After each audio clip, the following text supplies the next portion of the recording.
Good morning students, welcome in my YouTube channel basic biology. आज हम cell के बारे में पढ़ेंगे जो कि बायोलॉजी का बहुत ही इम्पोर्टेंट टॉपिक है। तो विदाउट वेस्टिंग टाइम लेक्चर को स्टार्ट करते हैं। तो cell is a basic structural and functional unit of life. जो सेल होती है वो स्मॉलेस्ट यूनिट होती है और सेल से मिलके हमारा टिश्यू बनता है और टिश्यू से मिलके ऑर्गन बनता है और ऑर्गन से मिलके ऑर्गन सिस्टम बनता है। तो हम इधर समझते हैं, आपको समझाते हैं। एज आ एग्ज़ाम्पल समझिए, जैसे कि एक कमरा हो गया आपका, उसमें 4 दीवारें होती हैं, ठीक, 4। तो जो एक दीवार है ये टिश्यू समझ लीजिए, और दीवार किससे मिलके बनी होती है? ईंट से। जो ईंट होता है वो समझ लीजिए सेल है। और जो एक वाल है रूम की, तो रूम की वाल जो है ईंट से मिलके बनी है, तो ये टिश्यू हो गया। तो ये टिश्यू हो गया। और ये 4 वाल से एक रूम बनता है, तो ये ऑर्गन हो गया। तो ये ऑर्गन हो गया। तो देन और रूम से मिलके हमारा हाउस बनता है, ठीक है, जो कि ऑर्गन सिस्टम हो गया। ऐसे ही तो जो सेल होता है, जो जैसे कि ये सेल हो गई, तो सेल मिलके टिश्यू बनाते हैं, टिश्यू मिलके ऑर्गन बनाएंगे। ऑर्गन मीन्स जैसे कि हमारे हैंड्स हो गए और पैर हो गए, मतलब जो ऑर्गन होते हैं, हैंड्स, फिंगर और लेग, ये सब हमारे ऑर्गन हैं। और ऑर्गन से मिलके हमारा शरीर बनता है, जिसे हम ऑर्गन सिस्टम बोलते हैं, ठीक है। तो ये आपको क्लियर हो गया होगा। तो यहाँ पे सेल के स्ट्रक्चर में हम समझते हैं। जो सेल होता है वो कंसिस्ट करता है सेल मेम्ब्रेन, माइटोकॉन्ड्रिया जो कि होता है ये power house of the cell होता है। और गोल्गी बॉडी जो होता है ये ट्रांसपोर्टेशन का काम करती है, प्रोटीन का और लिपिड का भी ट्रांसपोर्टेशन का काम करती है गोल्गी कॉम्प्लेक्स, इसे गोल्गी बॉडी भी कहते हैं, और post office of the cell भी बोलते हैं इसीलिए। और न्यूक्लियस जो इसमें ये न्यूक्लियोलस है जो कि न्यूक्लियस में होता है। तो न्यूक्लियस जो होता है वो डीएनए का कंटेन करता है, जो कि जेनेटिक इन्फॉर्मेशन, न्यूक्लियस जो है जेनेटिक इन्फॉर्मेशन कंटेन करता है। और उसी में न्यूक्लियोलस होता है जो कि आरएनए कंटेन करता है। और ये हो गया लाइसोसोम, इसे हम सुसाइडल बैग भी बोलते हैं। और ये है एंडोप्लाज्मिक रेटिकुलम, ये रहा। तो आइए हम सबके बारे में डिटेल में पढ़ते हैं। पहले हम जान लेते हैं सेल की डिस्कवरी किसने की थी। तो सेल की डिस्कवरी की थी रॉबर्ट हुक ने इन 1665। ओके। तो पहला टॉपिक है सेल मेम्ब्रेन। तो सेल मेम्ब्रेन के बारे में जानेंगे। ये जो सेल मेम्ब्रेन होती है ये सेल के ऊपर की लेयर होती है, जो कि सीव लाइक होती है, छलनी लाइक।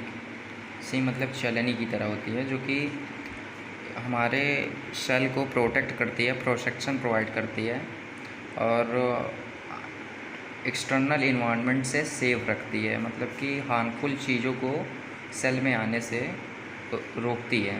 और तो आइए हम पढ़ते हैं सेल के बारे में। तो cell is a membrane is also called plasma membrane, मतलब सेल मेम्ब्रेन को हम प्लाज्मा मेम्ब्रेन भी बोलते हैं।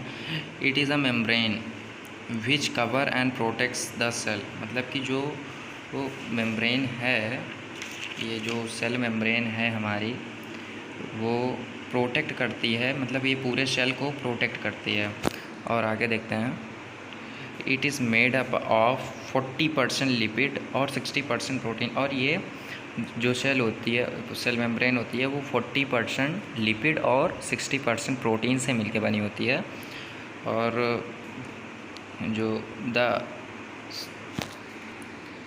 जो ये सेल होता है ये सेपरेट करती है, सेल मेम्ब्रेन सेल को सेपरेट करती है, सेल के इंटीरियर पार्ट को सेपरेट करती है एक्सटर्नल इन्वायरमेंट से, मतलब कि ये हार्मफुल चीज़ों को अंदर नहीं जाने देती। सेल मेम्ब्रेन जो ऐसी चीज़ें होती हैं जिससे सेल को नुकसान होगा, तो वो चीज़ों को अंदर नहीं जाने देती।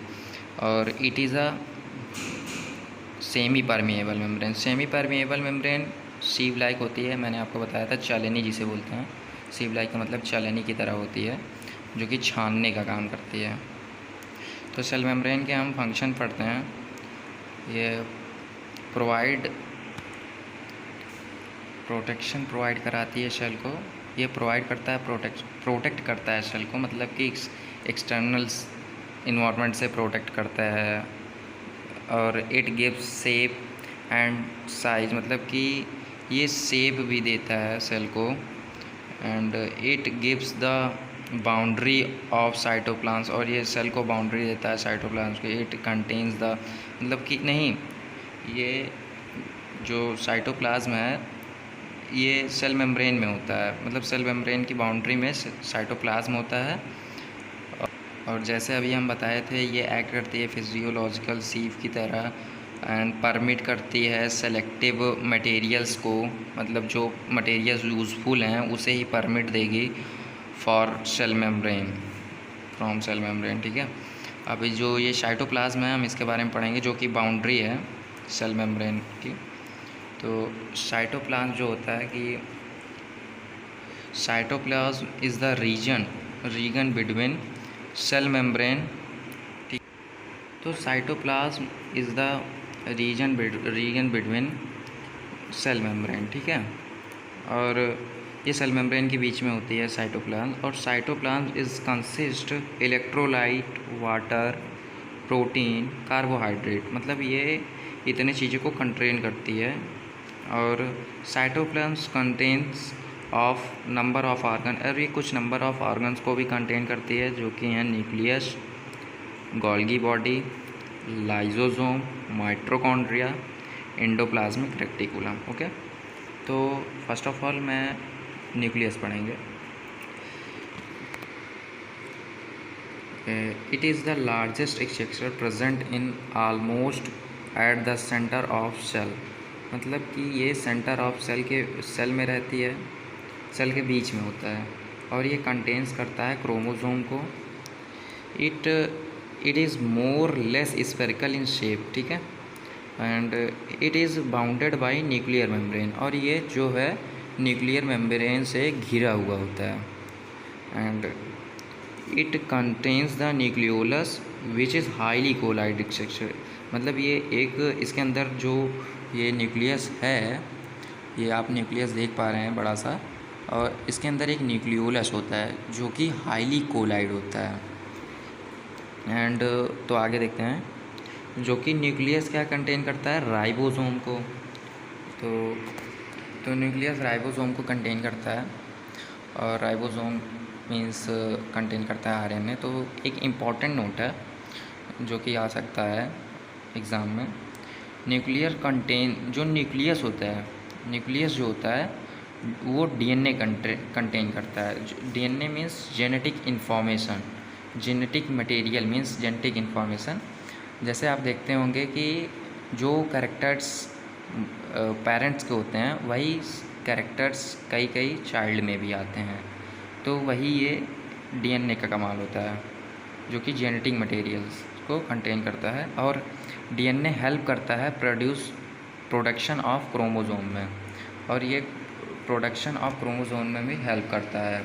और जो न्यूक्लियोलस होता है ये कंटेन करता है आरएनए, जो कि हेल्प करता है प्रोटीन सिंथेसिस में, प्रोटीन के सिंथेसिस में हेल्प करता है।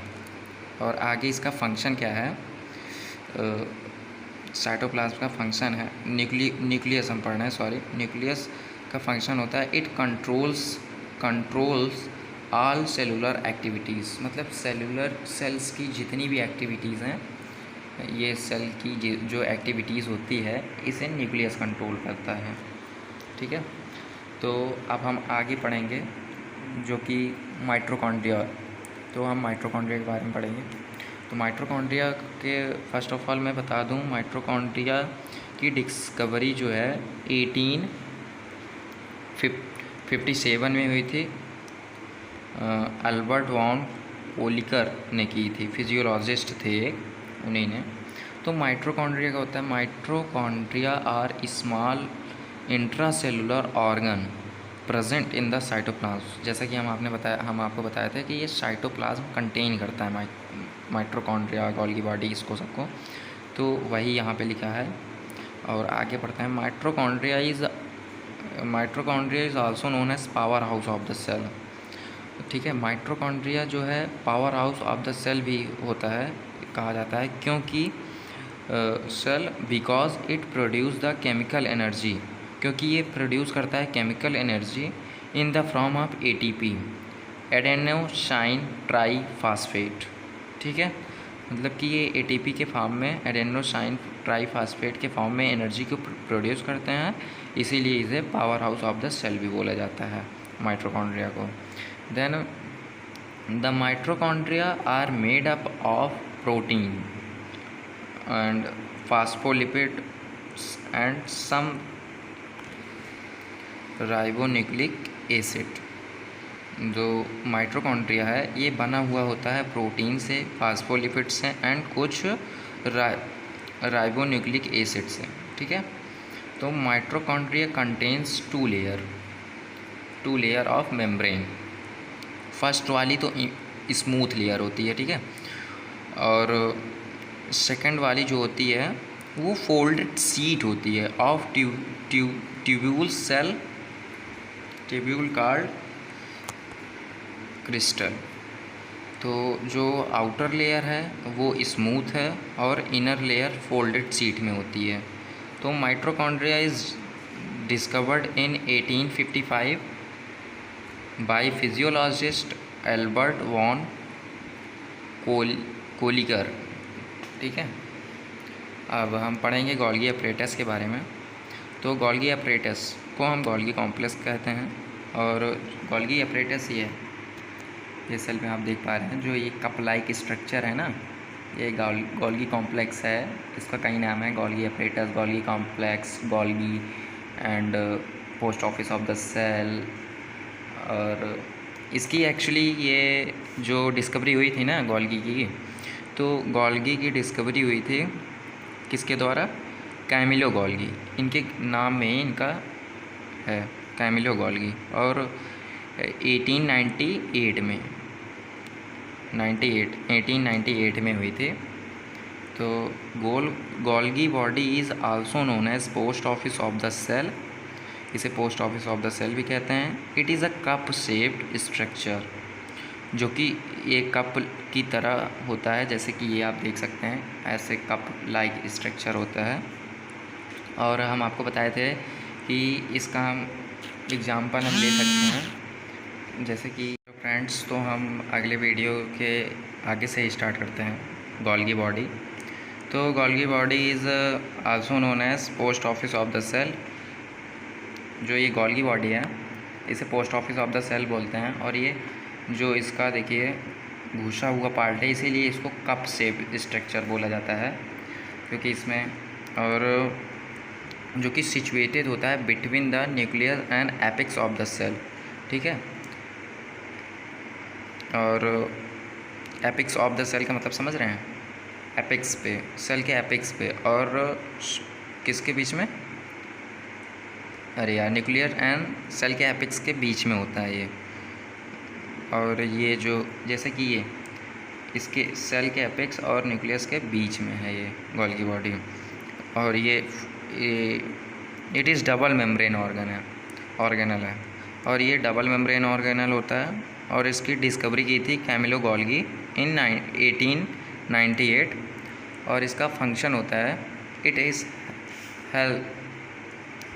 Helps in synthesis of carbohydrate की सिंथेसिस में ये हेल्प करता है। तो अब हमारा बचता है ये लाइजोसोम तो और एंडोप्लाज्मिक रेटिकुलम। तो लाइजोसोम के बारे में हम पढ़ेंगे।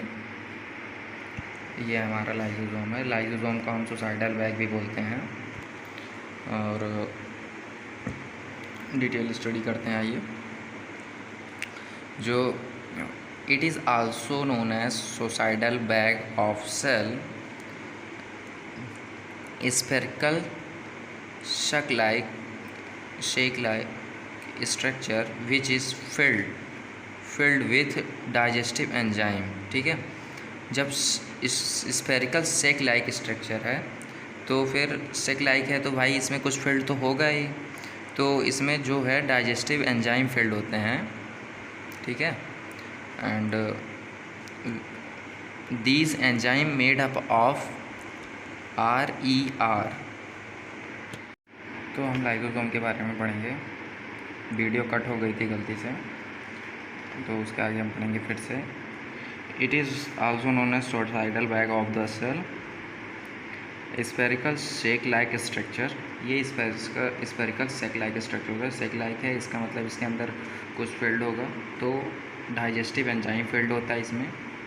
और these enzyme are made up of rough endoplasmic reticulum. Okay, RER मतलब रफ एंडोप्लाज्मिक रेक्टिकुलम। ये रहा लाइसोसोम, आप देख लीजिए, ये सेल के अंदर होता है।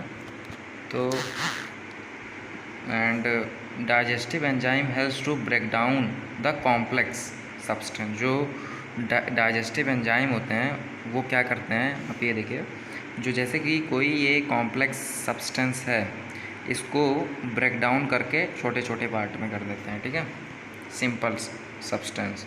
और it is waste disposal system of cell. Digest helps to clean cell by the digesting foreign material. मतलब कि जो सेल का पार्ट नहीं होता, जो भी फॉर्जिन मटेरियल मीन्स जो सेल का पार्ट नहीं होता, उसे ये डाइजेस्ट कर देते हैं। ठीक है, क्लीन कर देते हैं। और फॉर्जिन मटेरियल, जैसे कि फॉर्जिन मटेरियल का मतलब आप समझ रहे हैं, फॉर्जिन मटेरियल्स मीन्स जैसे बैक्टीरिया कोई हो गया, बैक्टीरिया आ गया, प्रोटीन, वायरस, प्रोटीन या वायरस, ऐसे ही कुछ फॉर्जिन मटेरियल मीन्स यही सब होता है। और such as food, bacteria, virus. देखिए, फूड, बैक्टीरिया, वायरस। ठीक, when cell get damage and burst, जब सेल डैमेज होके ब्रस्ट मतलब फट जाती है, then the enzyme is digest, तो उसके एंजाइम ना उसे डाइजेस्ट कर देते हैं। ओन खुद की सेल को वो खुद ही डाइजेस्ट कर लेते हैं, खुद ही खा लेते हैं। सो इसीलिए इसे सुसाइडल बैग भी कहा जाता है। तो थैंक्स फॉर वॉचिंग। एंड एक मोस्ट कॉमन चीज़ रह गई थी, जो कि है ये ब्यूटीफुल सी ये subscribe button. Thanks for watching.